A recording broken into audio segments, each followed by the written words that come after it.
Hello and welcome to Twin Bill, the podcast where two twins fit the bill because they're twins, and then they talk about a movie. I'm Jason Luna. This is Marcus Luna, my brother. How are you doing, Marcus? Doing well. After we're done recording, I'm heading to a soccer game for the best team in MLS, San Diego FC.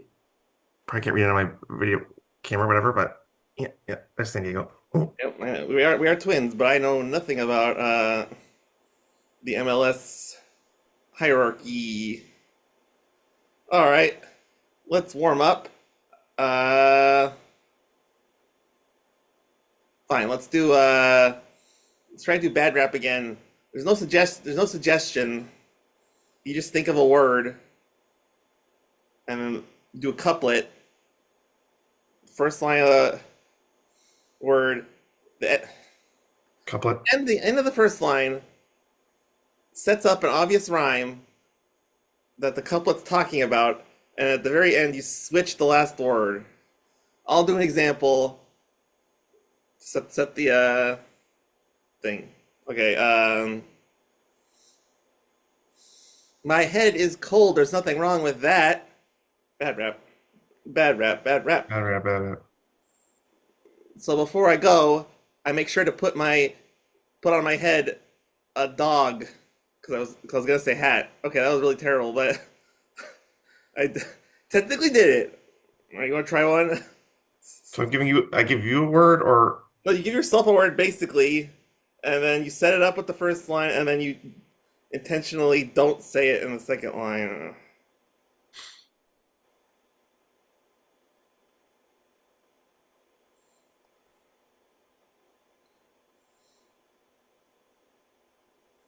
geez, putting me on the spot here. Or I'll do another one real quick. My hip hurts. It is such a bane. Bad rap. Bad rap. Bad Bad rap, rap. bad rap. So when I walk with support, I make sure to use another person. I was gonna say Instead of cane. chain. Yeah. Yeah.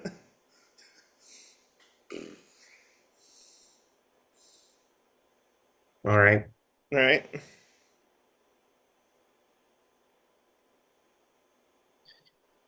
I want to watch a movie, so I'm going to the store to rent one. I'm hoping to get a good movie or show. Bad Bad rap. rap. Bad, Bad bad rap. rap. Bad rap. Bad rap. So I'm going with the Oscar winner for Best Song that one year, Hustle and Donkey. Yep. Is that the Shrek spinoff no one wanted? Yeah. Yeah. Damn it, bitch! I'm making music. It's like pretty Eddie Murphy impression. I got you. I don't have time for waffles. I need a hit record. All right. Seamless transition to talk about the movie. This week, we're taking a break from picking movies and fitting our fill as Comic Con attending nerds, talking about Fantastic Four First Steps, the MCU big movie. Uh, as far as titles go, it's got it's got an interesting, relatively interesting, unique use of words. It tells you exactly what it's about. It's about the early era of the Fantastic Four. Yep. Yep. So, just from general knowledge, did you know who directed this movie? No, a lot of times I don't know what all the director is. Like an exception would be like Ryan Coogler, who established himself big time before he did Black Panther, and then that I'm blanking on her name, but the woman who won for Best Picture for Nomadland did Eternals. I'm blanking on her name, but I did know who it was going into that. But other than those cases, it's called the Russo Brothers Surprise, or I guess like it Yeah. more than surprise.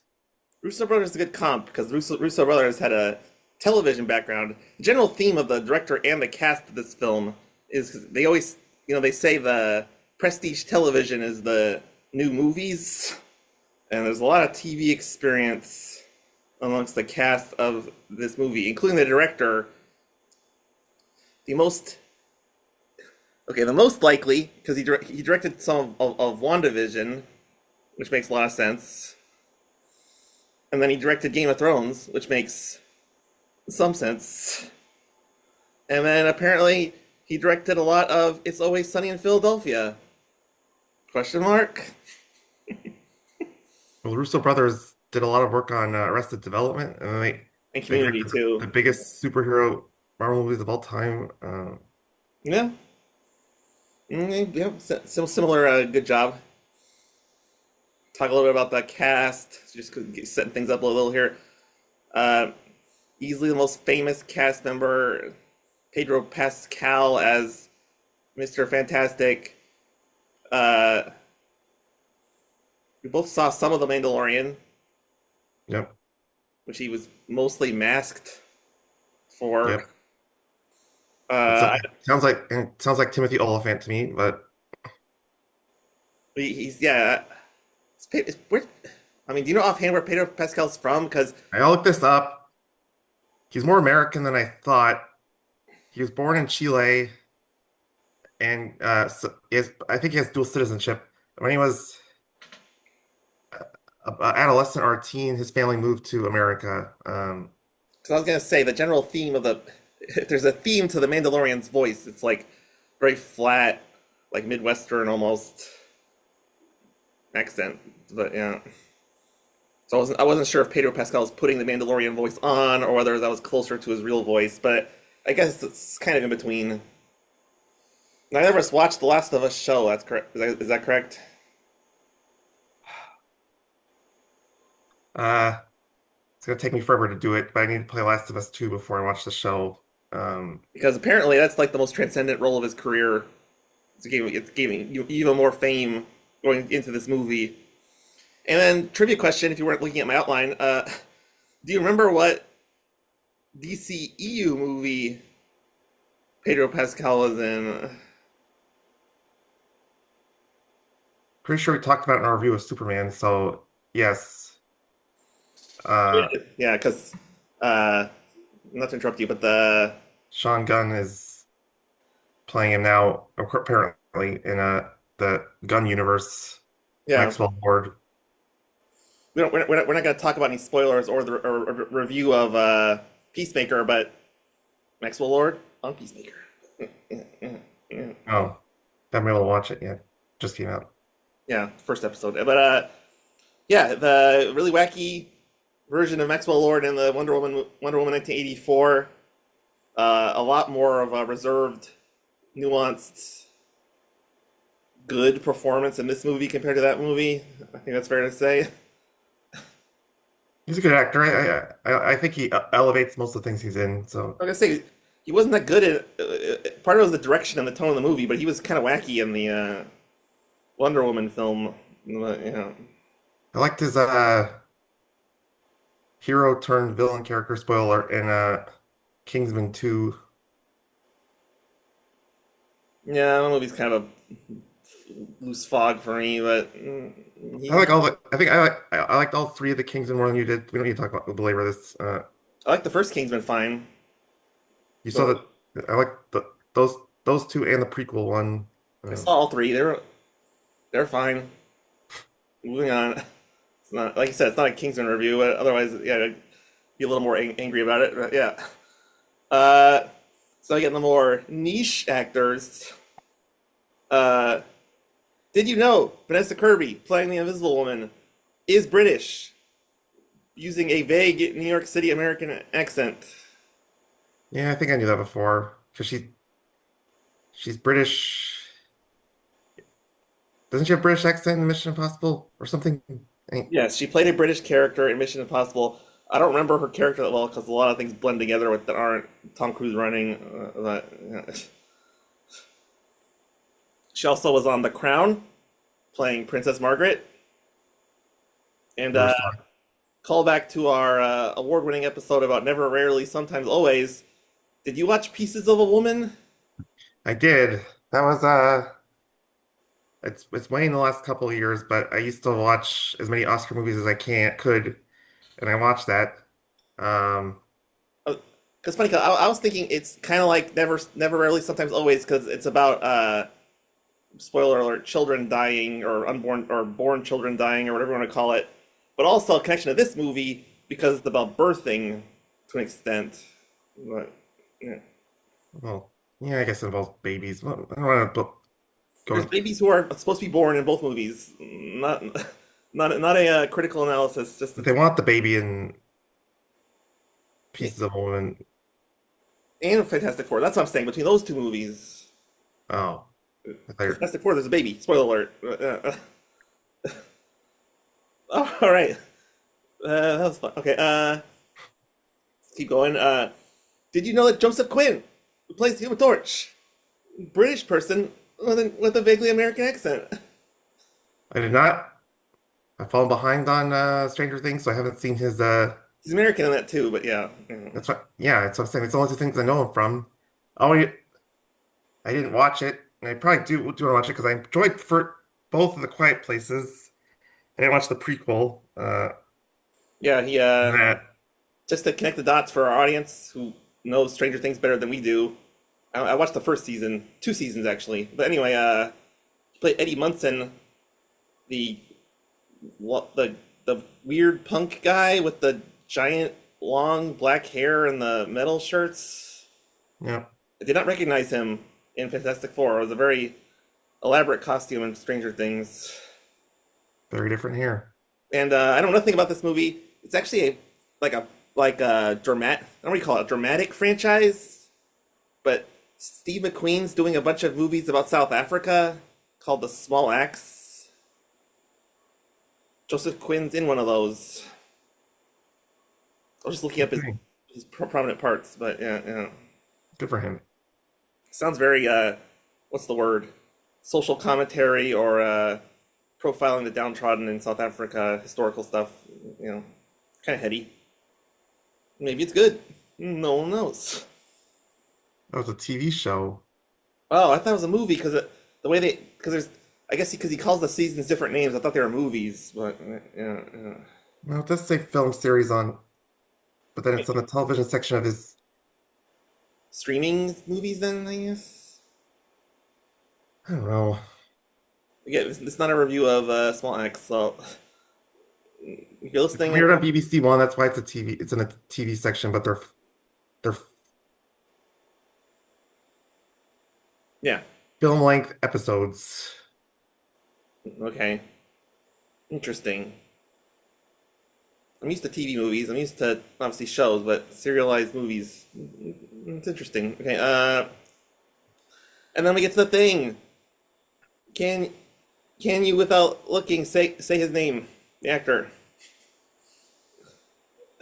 I don't know. I feel like we should be careful saying because it might be offensive. Is it Hebrew or something? Yeah, it's something like that. Yeah, Ebon Moss Backrack. We apologize if we mispronounce this, if we say it again, or if Jason just said it wrong.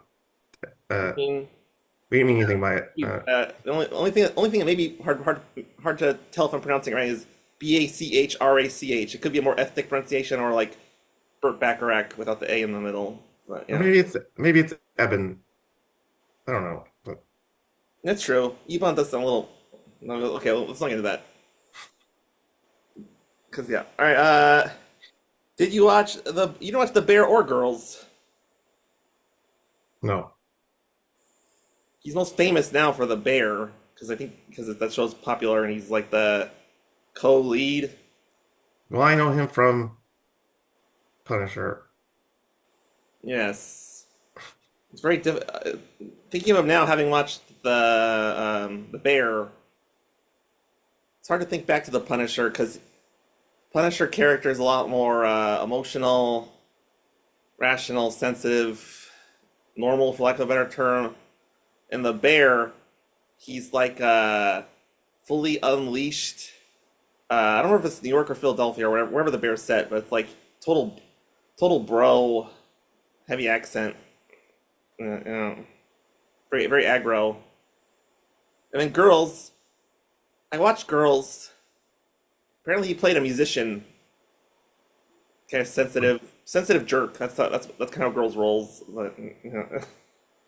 25 episodes. Yeah. So I guess yeah, maybe get into it later or get into it now, but it's interesting casting as the thing because yeah, makes the thing a little more Italian sounding than I imagined. I thought he's a big. I don't know if we're gonna do this compared to the 2010s. Oh no, wait, no. It was 2000s was the Ion Grunfeld. Yeah, Uh, I guess we could. but I'm just saying he's a big improvement over Michael Chiklis and Jamie. No, nothing from that Miles Teller Fantastic Four left a mark in any way. So I feel like anything in this movie is like an upgrade in comparison. Um, but including Eban or Eban instead of Jamie Bell was. Yeah, I guess it's less that it's intrinsically a bad decision because he's a good actor and stuff. It's just like for the character of the thing, what the direct connection is in the mind of the director or the casting department to make him the thing. It's interesting to me, but I don't know. Yeah, I wasn't planning on doing a full retrospective on the Fantastic Four, but we could talk about it whenever or now. Did you even watch the Corman one? No, I did not. That's probably my favorite of the not this movie Fantastic Four. It might still be my favorite because the despite its financial limitations, it told a very traditional comic book based action adventure story. I felt like Jessica Alba version was overly obsessed with being cute or something, Hmm. and the Josh Trank one is just a disaster on all levels. Is there anything you want to add to my summary? Uh, no, that's about it. Is breath of fresh air to the compared to the two major studio releases of Fantastic Four. Pretty much needs all to say because everything's an improvement to both compared to Yeah, both. there was a lot of pressure on this movie because uh, Fox was making the Fantastic Four. The franchise was dead after the Josh Trank one, and then Marvel waited a long time after acquiring Fox, so there was a lot of expectation, and I think it That's, must. Well, I'm just saying it got delayed because John Watts, who directed the sorry Tom Holland Spider-Man movies, was scheduled to direct it and then he pulled out. So then that delayed it a couple of years. So when Sheckman, yeah, it's, it's interesting because I'm sure you would have done a good job, but Spider-Man tone doesn't really fit the Fantastic Four energy super great. yeah, that was one of the problems with Ione Grunfeld. It was almost too silly. Yeah, I mean the concept is inherently silly. It's like a genius scientist builds a skyscraper and I don't know, it's comic books. It's a fine line. So let's get into the story. So, guess we could talk about how they eschew the traditional. This is the first Fantastic Four movie, so we got to show the Fantastic Four not as the Fantastic Four. They instead use a montage. Say you want a montage. It's kind of, yeah, not only that, but it's kind of oh, you're talking about the fighting villains and stuff montage. Well, it's a TV retrospective about the career of the Fantastic Four because they're approaching an anniversary, I think, of their existence. Yeah. So We'll they say number three. Wink, wink. Fantastic Four, four, four, four, four. four. Right, so they cover the origin story, which is very These very simple. found footage, astronaut documentary type Yeah, footage. the origin story for people who don't know, who are somehow listening to this without having encountered the Fantastic Four or seen the movie. It's just they try to go to space and they're bombarded with cosmic radiation that transforms them. That's pretty much it. Yeah. But yeah, so we go from the origin story to a montage of the fighting. My only, it's not really a complaint. Something I thought about analyzing this movie is we're showing these fight scenes with the Fantastic Four in a montage format, Hmm. and I wasn't really sure if the fight scene at the end with Galactus was really much different or better than the fight scenes. I guess it was a little more complex. In hindsight, it felt like, I don't know.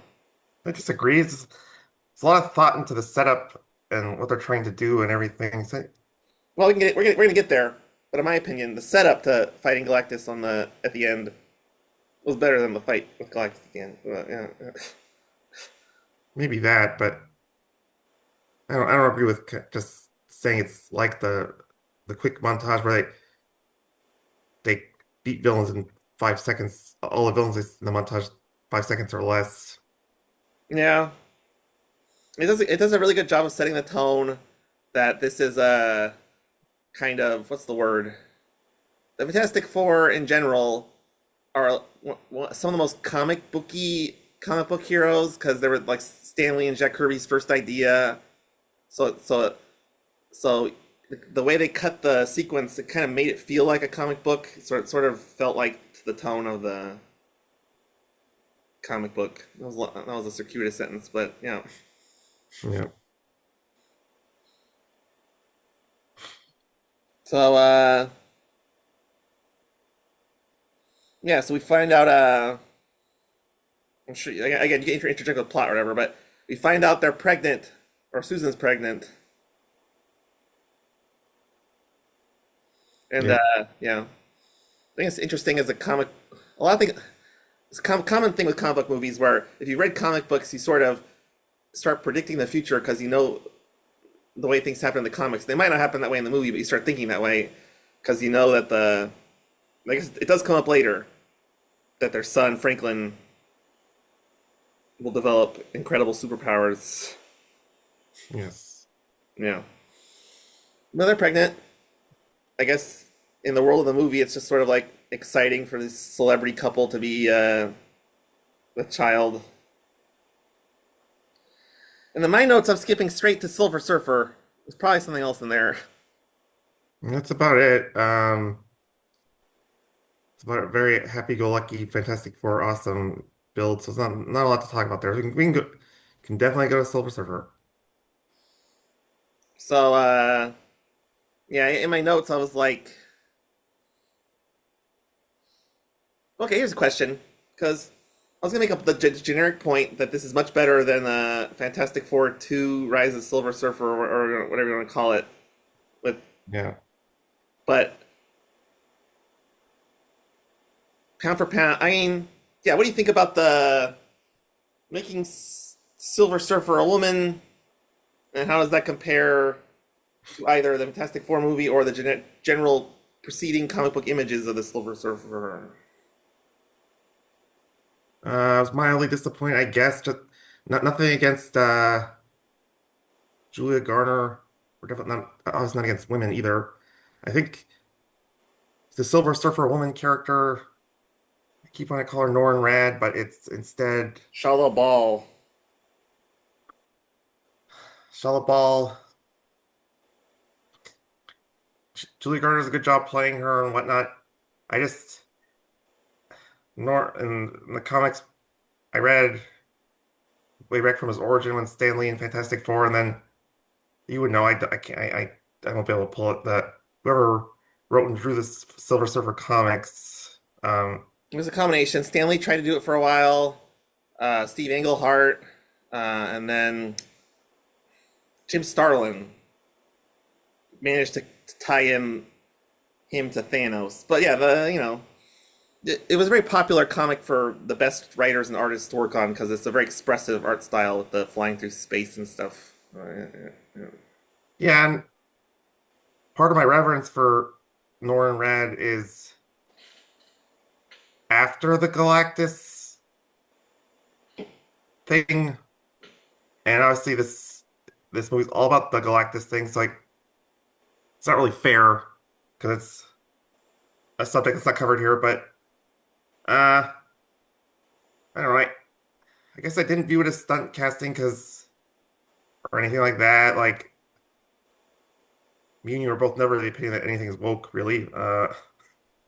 Um, it was fine. Uh, Yeah. it was a little surprising to be honest. But Yeah. I know you weren't as big of a fan of the shallow ball reversal. It happened, and they explained it very quickly. It wasn't like a super big reversal, but I liked that shallow ball exists in the comic books, so you could make a direct correlation to what happened in the comic books, which is most movies don't bother to do that. So they could have just called her Norrin Rad or something like that, and then So yeah, but I mean it's a basic note, but we all agree that I mean, you almost take it for granted, but how much better it was to have Galactus look like Galactus and talk and have a spaceship as opposed to a giant cloud that Silver Surfer calls Galactus.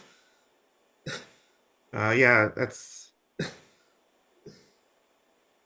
pretty horrible. That makes them look really cheap back in the day.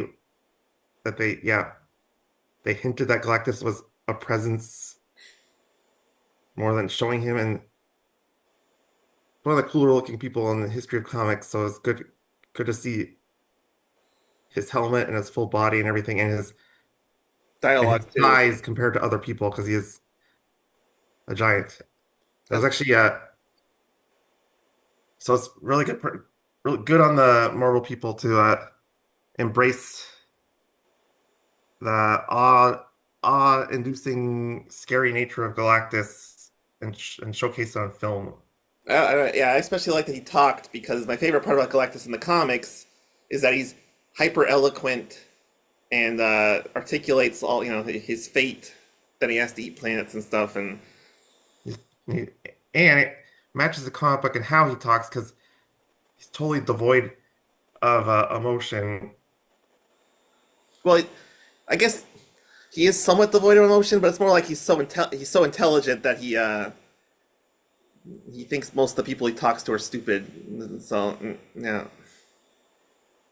but yeah, so he wants to eat. So as we were saying, he's a planet eater. In the comics, they explain it a lot more detail, but he wants to eat the Earth. And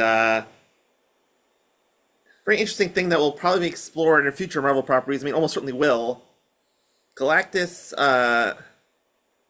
says, "I won't eat the Earth if you just give me your unborn child." Obviously, they don't address it in this movie. Like, why? They did address it.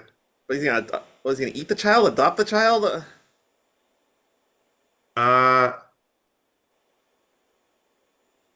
I thought it was something. It was like having an heir to take his place. Oh, wow, that makes a lot of sense. Well, I mean, in the comics, that wouldn't make sense. No, he could groom him. He has the potential to be a yeah. Because I mean, in the comics, Franklin Richards is portrayed two ways. One is a baby with these magical superpowers, which we'll get to later, and then in some X-Men comics, I saw he's like a troubled adult because he's got so much psychic power that he you know, kind of like he has like almost schizophrenic attitude towards himself. So hard to imagine him being the next Galactus or something. Yeah. I don't think they explain it in detail of how, because Wikipedia says could take on his hunger, freeing himself from it. They just transfer your hunger out. Yeah, that also. That I'm means you sure. die. I don't. I don't know if the comics explain that Galactus just because a lot of the cosmic entities in the Marvel universe just exist. Like, why is the guy with the scales, who's the balance of the universe, why is he like that? Because he was always like that. I don't know if it's Galactus was always a planet-eating guy, or if he was like a human who got cursed with a gift or something, or I don't Hmm. consult a different podcast about that, I guess. They probably did explain it in some type of comic, you would think, all these years, Yeah, they probably did. 60 years from his origin. I know he's like on almost the level of being one of the Eternals and stuff, but I think they did explain it that something happened to him. I don't know what though, so that's open to interpretation. So I guess do we need to talk about Galactus's ship? It's like a bunch of molten lava because he was. Yeah, I mean, any transportation needs fuel, and I guess that's how he gets it. I don't, I don't know what you, I don't want to think about it that much. I don't know what you want to think about it, how his ship is powered and stuff, because I figure that's No, all it was good. just the visual of them flying over the lava was very memorable. So I was mentioning it. So Galactus induces Susan's labor, which is not a nice thing to do. He wants that baby though. He's like the fat bastard of superhero villains. Yeah, and then I don't know. There's a very prolonged sequence where they're simultaneously running away from the Silver Surfer and Galactus to get home, and the baby's being born on a spaceship with no gravity. I mean, in hindsight, just kind of washed over me a little bit. But you have any thoughts about the birthing sequence? Yeah, that was a fun. I thought it was a good action sequence. Um, it did. Well, it's a comic book movie. I mean, if this was like Top Gun or something, all of a sudden they're talking about bouncing off stars or whatever. I don't know. Top Gun was a bad reference, but I'm just saying, in hindsight, if you if you take it like a rational movie, it's bizarre how much they're talking about bouncing off stars and circling around stars. It's kind of like there's always a, I don't want to say MacGuffin, but something you could use. You could say there's something in space that allows us to go faster. It doesn't really make sense. Yeah, and then I mean, because in theory, because the constraints of the Silver Surfer's speed are not really pulled back either. So in theory, she should have been able to overtake them. In theory, It's great visuals. And in the theater, I felt suspense, even though you kind of know that this isn't where yeah. I mean, the final scenes will take place. any movie you could look at your watch and be like, oh well, they're not gonna die or or whatever. But yeah, it's not getting we're getting into.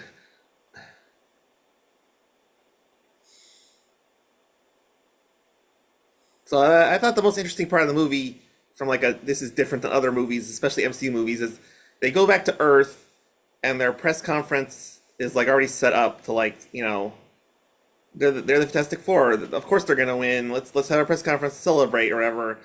And Reed Richards, I didn't think he would tell them right away, but he's like, yeah, we couldn't figure out how to stop Galactus. He said he'd stop if we gave him the baby, and we said no. And then instead of like a normal movie where you'd expect just like, oh, Galactus is still coming, everyone's like, why didn't you just kill the baby? It was a very bold sort of intellectual attack for a broad spectrum family friendly MCU film. uh, it's kind of almost a stereotype of super smart people that they can't they lack certain social skills because he just bluntly tells the truth. Uh, yeah, it was surprising he didn't. There was no sugarcoating. I guess they're not politicians, so they're not trying to Yeah, portray a truth that doesn't match the actual truth type of thing. Um,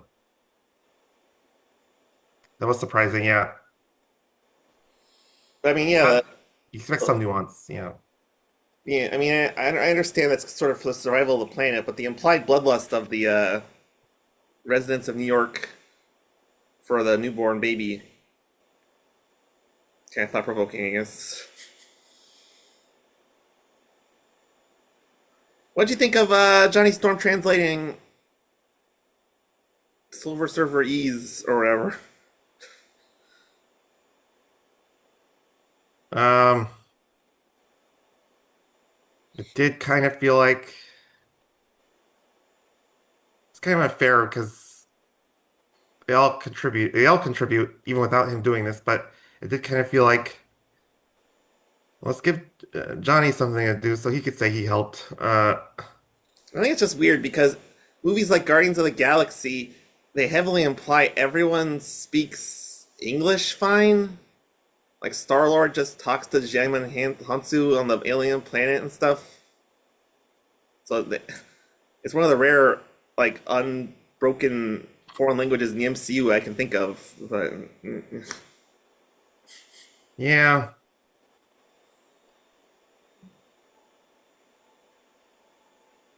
you know why the Voyager 2 record has that alien language and it matches what she's speaking. Again, doesn't help to think about it. yeah, it did seem a little, in hindsight, like a little rushed. Like a lot. We didn't talk in large chunks about the earlier parts of the movie, but it was a little more lived in, period piece. Now it's like getting very heavy-handed into the solving the plot very quickly. I almost think they spent too long being a normal movie, and then they had to shove in a lot of the sci-fi stuff here. I mean, I think in hindsight, I mean, I enjoyed the first half bet more because it was more lived in and less by paint by numbers kind of. And while we Yeah. contemplate the momentous thing, we're going to be right back after a brief break.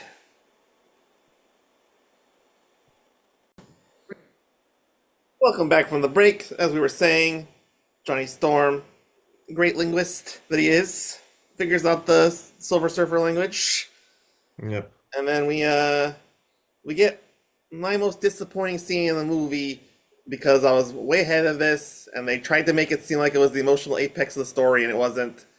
So there's protesters outside of the building that are like, "Hey, give us the baby so we can kill it or whatever." And then Susan Storm comes out with the baby, and she's like, "Hey, you can't kill babies. I was a baby once. Babies are great." And she convinces them not to kill the baby. And it just felt so maudlin. The point she was making was so generic.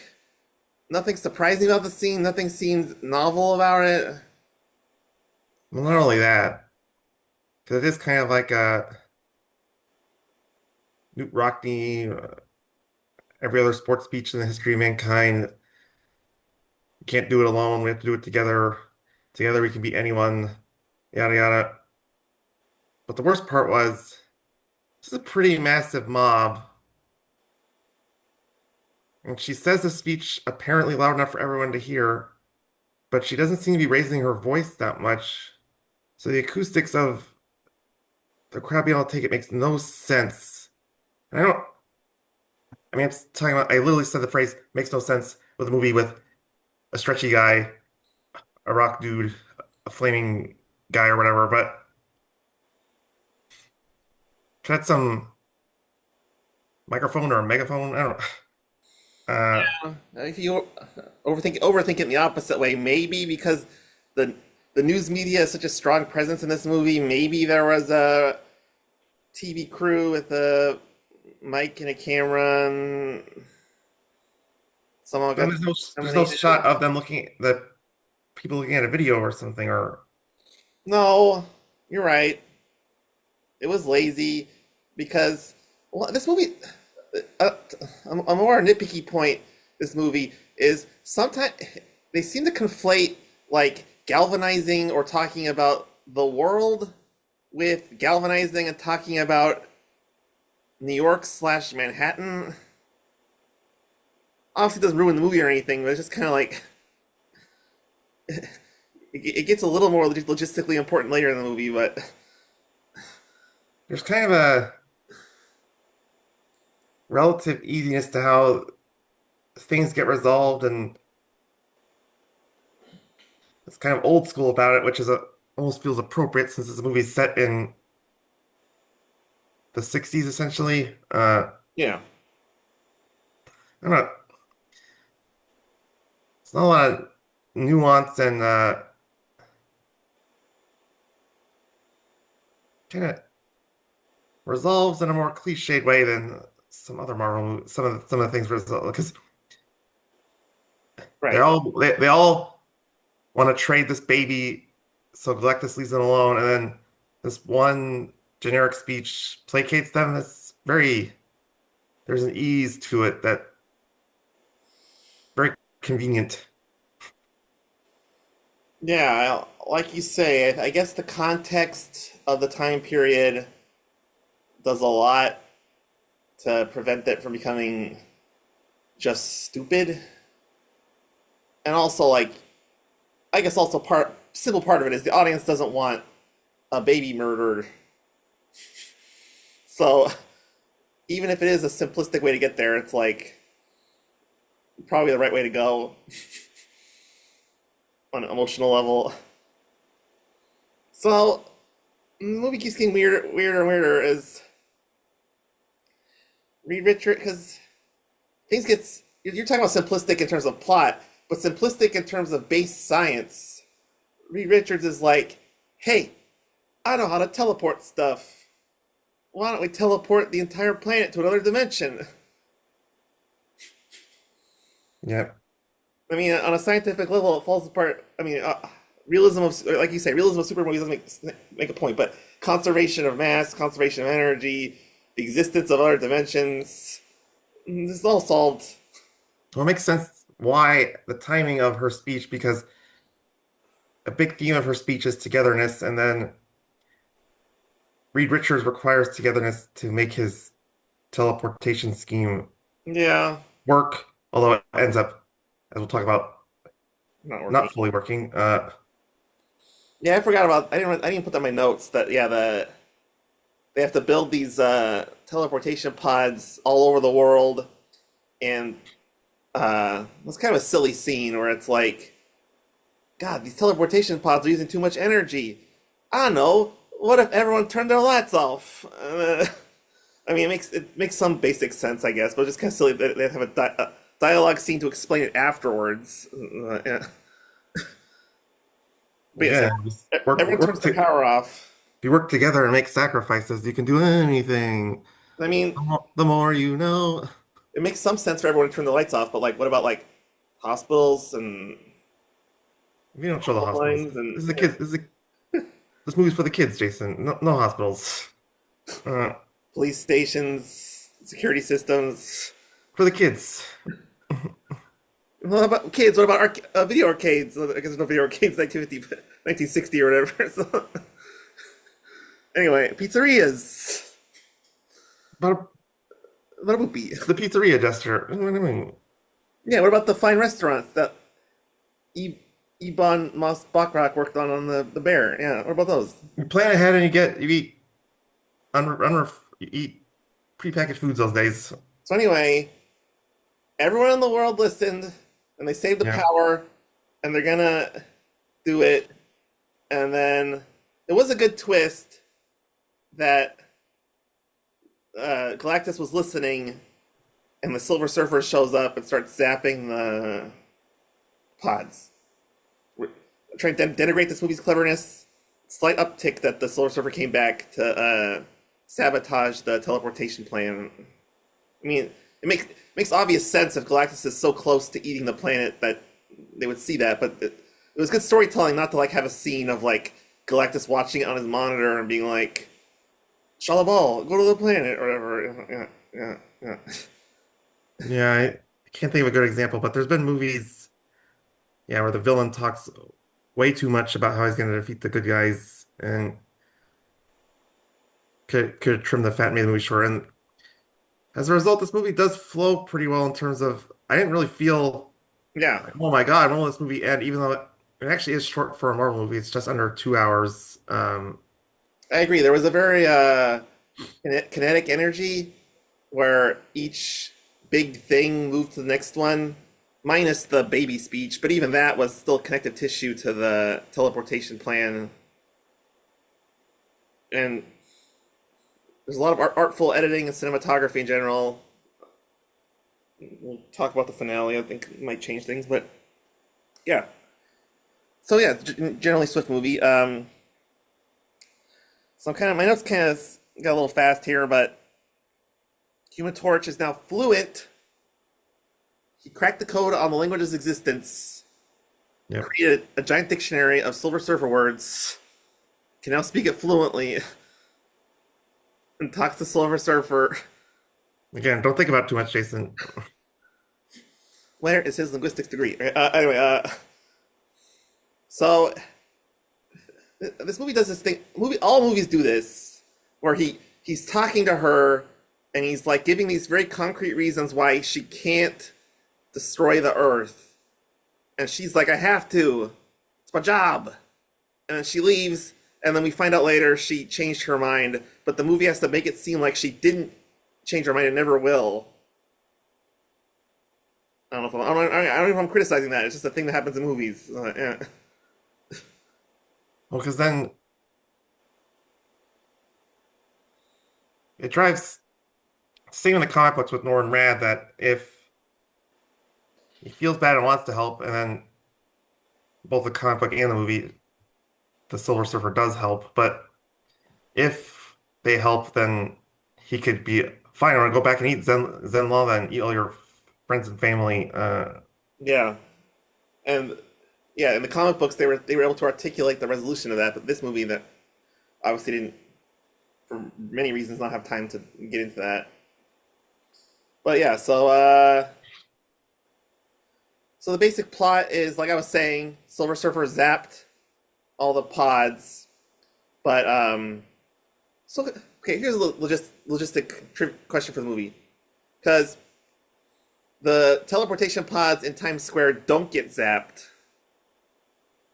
Was that because Silver Surfer got stopped from doing it? Yeah, she's about to do it, and he kind of flanks her and gets her and like on her side, kind of I think tackles her or shoots her. I can't remember with fire. I can't remember which. And then he talks her out of it, and she. I'm not exact. Again, maybe not best to think about it, but some of this conversation boil like she's about to cry or does cry or something, and she says, "F this, I'm gonna fly back to Galactus and get him to help me or something." She could have, well, during this talking, been like, "I'm gonna just zap it." Yeah. So Zap the power structure while we're talking. Like, what's over there? Points to the other side of the city, and then zap. Yeah. Uh, so more questionable science. They're like, oh, we can get a pocket teleportation thing. Use the actual baby as a lure and yeah, get Galactus in there, and then probably the worst science in the movie for me, because it's just logistics. Is they're like, oh, uh, how are we gonna keep everyone safe in case Galactus destroys New York? Oh, I know. Let's ask the Mole Man if they can live in Mole Town. The entire population of New York City, yeah. and they do. And, but I don't think Paul Walter Hauser did it. Marvel's very good at doing character actors for small roles, and very typical, affable, sarcastic take on the Mole Man, who's a very almost boring, decrepit character in the comic books. But you know, kind of just a Yeah, grumpy old man. But, yeah, it's a very small part, but he did a very good job. yeah. That's kind of a thankless role. It's like ugly costume. You're called the Mole Man. No one's gay for Mole Man. Right. Eh. So, uh, Galactus shows up. Uh, in hindsight, it seemed like really poor planning. I thought they were gonna have a much better plan for the switcheroo of the baby carriages. Galactus gets the baby almost instantly. He's an all-powerful godlike person, so it's hard to get him to not do things he doesn't want to do. And then, okay, talk about this just felt like such a rushed ending. Cause because Susan knows her baby's in danger, so her force field powers go mega, and she makes like a giant force field that uh, pushes Galactus into the teleporter. Yep. There was no like, oh, she something happened to give her the power, or I guess it eventually killed her, but nothing. It was just we. It was just felt really, really, really forced. Well, I mean, it is a theme you see in a lot of hero movies, especially ones that involve powers, is that there's a limit to their powers, but if it's really important or their family's in danger, and they just want it that much more, they can push their powers beyond their established limits. Well, we'll get to the spoiler alert. But I mean, it made plot justified the plot that she died, or at least, well, she died. Temporarily hard stop to That, get whatever. We get yeah, into yeah. the debate of if someone's revived, do they actually die? Like I guess the Well, hard stuff you could I die. mean, if you go to the hospital and you flatline and you come back, I think that's death of a Yeah, sort. they said they do. I mean, it is only movies and TV. We've seen what you're describing, but yes, they do say dead for 2 minutes, 60 seconds, 30 seconds, whatever the. Because yeah, there's medical requirements for yeah, reasonable.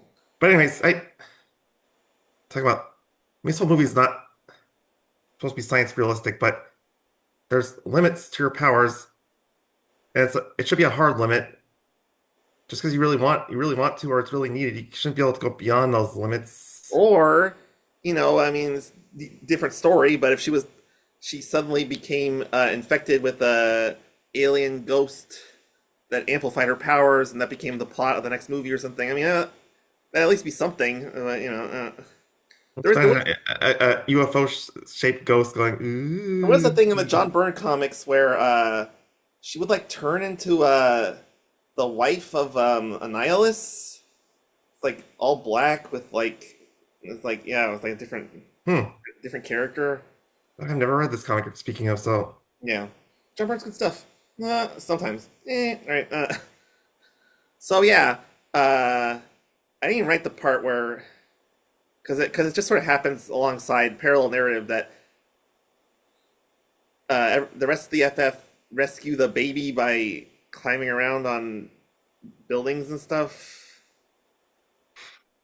Yeah, while he's getting pushed, is it his hand opening with the baby in it, and then they grab the baby and fall Yeah, to the pavement?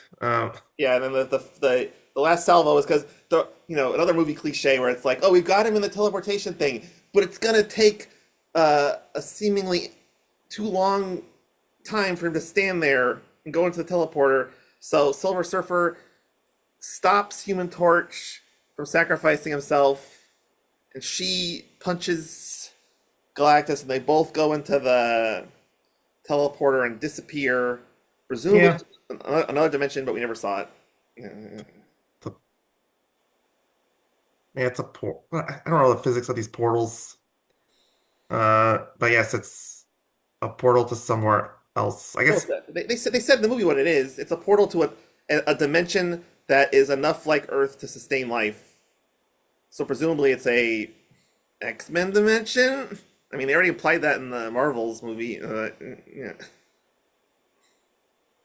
Yeah, we'll see. But anyway, there's not addressed in this movie at all, which is very disappointing. We can get to that in the and after the plot, but we're basically there. So this is kind of frustrating from a plot level. It makes a little more sense from a comic book level, but So Susan's dead because she can't use her powers that much like she did, and the baby Franklin gets like magic eyes. Magic eyes, they're watching you. I was gonna kind of compare it to Wonder Man's eyes in the comics. That's such an obscure reference, but it's the same thing. It's like, Seriously. but that's what his eyes look like. They look like I'm worried you're killing our viewership with Annihilus' wife and Marvel kept and Wonder Man references. Wonder Man is the greatest. Right, but anyway, because yeah, Wonder Man, he's his. It's all energy inside his body. So his eyes are not eyes. They're like pulsating with the. Yeah, I know what you're talking about. I read his he was doing that from the beginning when he first appeared in Avengers.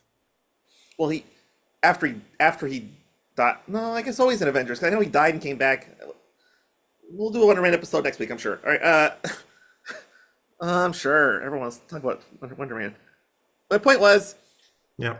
Franklin gets googly eyes, and then Susan comes back to life, and it's frustrating because in the comic book level, it's cool because in the comic books they explain Franklin has these powers to basically transform reality to whatever his brain wants. But in the movie, it just seems like a really lazy Deus Ex Machina that the baby has not die superpowers. Well,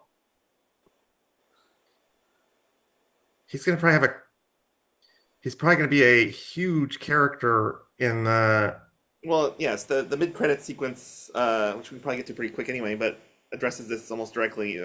Yeah, I'll just get there because what was yeah. the final scene in the movie? The movie was it? How much was there after the she gets revived? Because isn't like the end of the movie. I'm trying to remember if there was this. There had to have been a scene of them coming out of the cave of the Mole Man, all Yeah. the residents of New York City. Uh, It was yeah. All it was they went back to the TV show, Corny Collins show. That's a reference to Hairspray. But I think it's called Ted something with Ted something.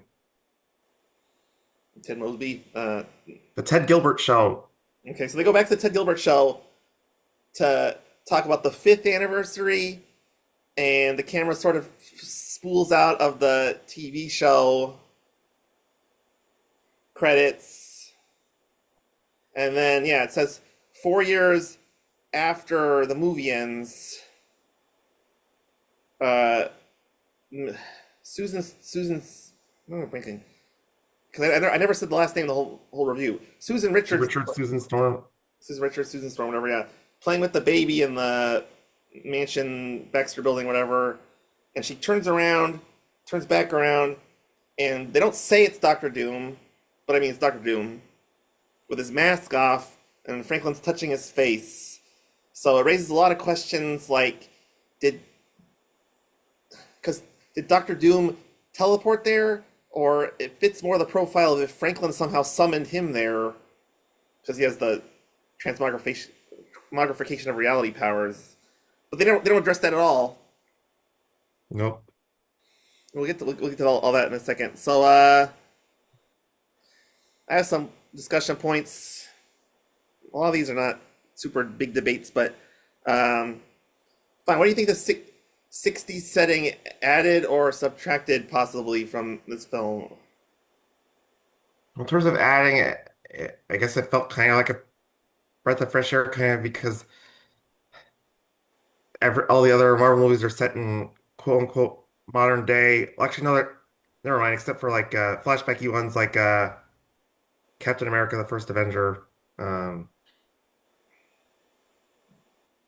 but it was in a setting that hadn't been experienced, so it was good in that way. Looking back on it, though, it did kind of make it feel more vanilla and more geared towards kids, like a comic book. I'm not saying that the rest of the Marvel Universe is these super dark, kids should avoid type movies, but this would be more pleasant Hmm. for children and such than a lot of the movies. So that way, I don't know if it's subtracted per se, but fuck, I will say that because I do think it made it feel kind of more vanilla. Yeah, see, I would actually say more of a neutral opinion of it in the sense that, like, the 60s TV show and the montage at the beginning and a lot of the setup of the movie was interesting. And then once the action kicked in, it felt just like a modern MCU movie. And the 60s thing kind of fell to the background and it was kind of frustrating. So it was like partially successful, but partially just a background for the same movie to me. Okay, wrapping up, I just want to throw in a couple things that I thought the Herbie the robot was great. Oh, yeah. An interesting fun fact: Herbie the Robot, not from a comic book, at least originally, and I don't think he's very popular in the comic books. It was from the I think 70s cartoon show. It's very cool, and the voice actor who did Galactus did a really good job. His name's Ralph Ineson. Yeah, I want to briefly point out this is unique. It's mostly unique for the first half. That's my review of this movie. The first half was cool and original. The second half was whatever, but we don't get an origin story for the FF. I mean, we do get it mentioned, but it's not like acted out. And it's the MCU movie probably with the most deliberate resistance of the call to action, because the call to action is we have to fight Galactus, and they refuse to fight Galactus, and then they circumvent the fight to Galactus in multiple ways, and they never truly fight him on a one-to-one basis. So I thought it was interesting that they tried to make it more of a what's the word, realistic resistance as opposed to like a shootout punch fight. Well, that was something you saw in the comic books, and I think that was actually that's one of the cooler things about the Fantastic Four. I think, while there are moments of their individual egos, they all they're really bought into the team dynamic. Um, so that they agree, they're more agreeable than a lot of teams like the Avengers who have are more thrown together. So actually, they can plan strategies and actually stick to them better. So it's actually kind of cool because no other superhero team does that. A lot of the superhero teams focus on a lot of the ego. If I punch him hard enough, I can just do this on my own. If I zap him hard enough, I can do this on my own. And there's not like in this movie, and it matches that's true to the comic books, I would say. And it's the only superhero team who is legitimately interested in staying at home and not always being directly involved, in large part because of the child, but also just because of the lifestyle they had before they became superheroes. Because they were accidental superheroes. Uh, I mean, we talked about it a lot, but I just want to mention it was as a fanboy, but also, okay, here's my point. Most movies, you get the plot, you get the ending, you can review it that way. MCU, we're expecting uh, sort of setups for future movies, but that also feel like payoffs for this movie. And this movie seemed to enjoy negating them. Like, there's talk about a new dimension that we're going to teleport to. They don't go there. We never see it. Uh, Franklin Richards has superpowers. They're briefly shown. It's not clarified, and they're not verbally addressed. Doctor Doom is presumed to be in this movie, and he's shown briefly with no character grounding. So, I felt like it kind of hurt the. I don't know what this movie's going for, I guess, is my. Because it's kind of a self contained movie, but also it's not. Um, well, even after the Doctor Doom scene, don't they say that Doctor Doom will return or something on a text? Yeah, I think they're calling it Avengers Secret Wars, which opens a whole can of worms if it's going to be related to the Secret Wars from the comic book, but that's a I don't whole. know about the. I presume all three of those will get resolved soon. I mean, you'll see. Yeah, but in this movie, it felt a little lame. Because, I mean, it's it's Marvel's own fault. They created this expectation that the end credits sequence is going to have some huge reveal that you go, wow, that's cool. Iron Man's going to join the Avengers Initiative or whatever. Yeah, yeah. And there's a timing problem with their marketing because wasn't it last year's Comic-Con? Because this year's Comic-Con was a month ago. A month ago. With no MCU presence, yeah. Last year's Comic-Con was when they announced that Doctor Doom was going to be played by Robert Downey Jr. and stuff, right? Yeah. So I mean, we've had a year knowing he was coming. I mean, Maybe we're it would not, have been better if they. I guess you're trying to create buzz at Comic-Con or whatever. But I don't get the point of announcing Doctor Doom before he appears on screen, like because it should have been a surprise. You and me should be poking each other in the theater, going, oh my God, that's Doctor Doom. I had no idea he was coming." But we knew he was coming for 12 months because this came out literally during Comic-Con this year. yeah. So I don't get, and why do it a year before, right? Yeah, well, we're not the kind of podcast for movie news reporting. I guess we could become that, but there's been huge delays, and not just delays, but like realignments of the mission statement for MCU. Like Bob Iger wants less movies that Kevin Feige did. Kevin Feige's gonna retire soon, and it's just all kinds of drama that is seems to be hurting especially the film product. But yeah. So on a slightly happier note, I really liked that cartoon. They showed that cartoon at a Comic Con too. I wish they released that cartoon as a full series on Disney Plus. The pseudo '70s style version of the this movie.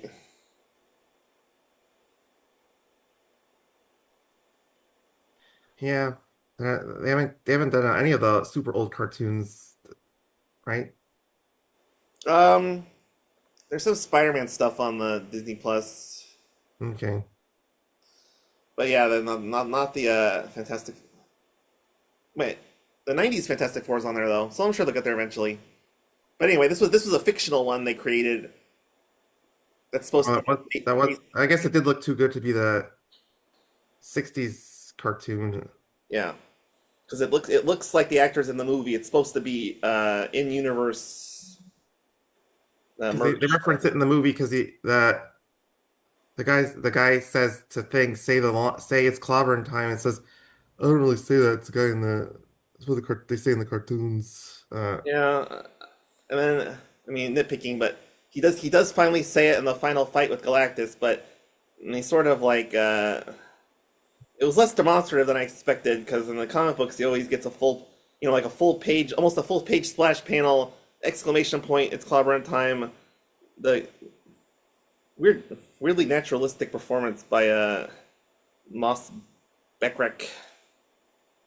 Really relishes saying it in the comic books, and it's very reluctant in the movie to say, which is kind of a weird juxtaposition. Yeah, but I guess they're trying to do a thing where it's like he.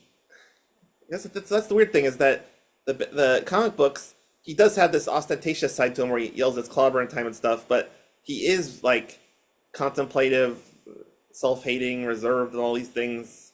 But the Well, movie seems to be doing only the reserved part. he's forced to be a rock guy for the rest of his life. Doesn't look like a human like the other three. Yeah, but he has like any person, all of us have our problems. Sometimes he can get over it a little bit. Sometimes he feels worse, but all right. That's the end of my notes. Get to reviews real quick. Oh yeah, you can go first. Get about a paragraph. Well, I'll make it pretty quick. I think I hinted at my review kind of a little bit. It felt the most like a comic book, almost arguably than any other Marvel movie I've ever seen. And I kind of think overall I liked it, I guess. But I think the comic book feel worked to its detriment. Uh, it felt more for kids than a lot of the films in the MCU, but quality movie. So it's better than a movie I would say was bad in the MCU, like Eternals, but it doesn't have the edge that I think the Avengers movies had, or like Captain America Winter Soldier had, uh, which I would say are the pinnacle of MCU. But it's pretty solid. I'm interested to see how they use them when they inevitably interact with Thor and all the other characters in Secret Wars or Avengers Doomsday or whatever. I give it a solid 7. I don't. Yeah. It won't. If you're not into comic books, I don't think this will get you into comic book movies. It doesn't have that crossover appeal that a movie like Captain America: Winter Soldier has. Yeah, I mostly agree. I'm probably a little lower on it. Um, I was kind of like in awe of the editing style of the 60s and stuff. But in hindsight, it felt like it didn't really gel with the rest of the movie. And then, um, yeah, the plot got super generic the more it went along, and it ended worse than it began, which is kind of hard for a lasting impression.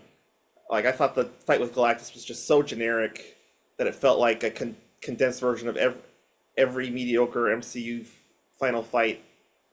And yeah, a lot of shortcuts. Like I mentioned, the "Don't kill babies" speech and Susan coming back to life, and no MCU spoilers. Which I know, I guess my critic hat on. It shouldn't affect the movie, but with a movie like this, I mean, that's a big drawing power is having a fun scene, and it seemed like they held back on a lot of information they could have gave us. But And I do think they like to do that with a lot of the characters' first time I in a suppose, movie. I suppose we still got the Avengers Initiative. First time we saw Iron Man, but and then kind of hinted at this, but I'm surprised I had issues with the acting in this movie. I'm sure they're good actors and they had their good moments and stuff, but Vanessa Kirby gave that maudlin speech. Johnny Storm seemed like weird casting and was just all over the place and invented a language. Just seemed like they didn't know what to do with him. The Thing, I did not. It was okay, but it just didn't blow me away or anything. And Reed Richards was a good characterization, but it's not gonna. You're not gonna win any like Oscars. Not the Oscar caliber acting with a role like that of a scientist.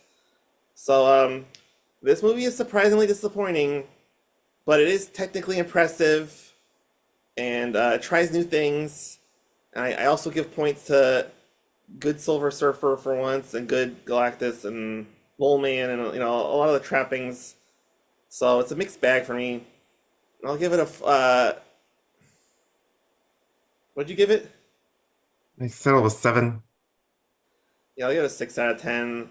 Uh, I agree that if you're not an MCU diehard, I can't. I don't know who I recommend this movie to. Honestly, it's not the best. I mean, if you're just like one of those people like us who has to follow the MCU all the way, then that's what this is for. And yeah, it was just average. It's about Thor, one of the Thors or something. It's just a middling, okay, not terrible movie. Yeah. All Right. right. Okay. Yeah. Well, uh, next week we'll talk about another movie about a threat to the Earth. Looney Tunes, the day the Earth blew up. Technically, the day the Earth blew up. A Looney Tunes movie. Thank God I fixed that blunder. I was pausing for effect. All right. So tune in next week for that. That'll be a. Oh yeah, I think we both will probably enjoyed that movie more than this one, but this movie was good though. It was average. All right. Until then, uh, you got anything before the sign off? Uh, Go STFC. First time wearing the jersey while Okay, recording. I have to say it because our father. Go Galaxy. Boo. Okay. Until then, until next time. If you see a twin, give him a bill, preferably a Benjamin Franklin. Okay. Twin Bill, thank you Double, for listening. We love you double so Franklin. much. All right. Bye bye.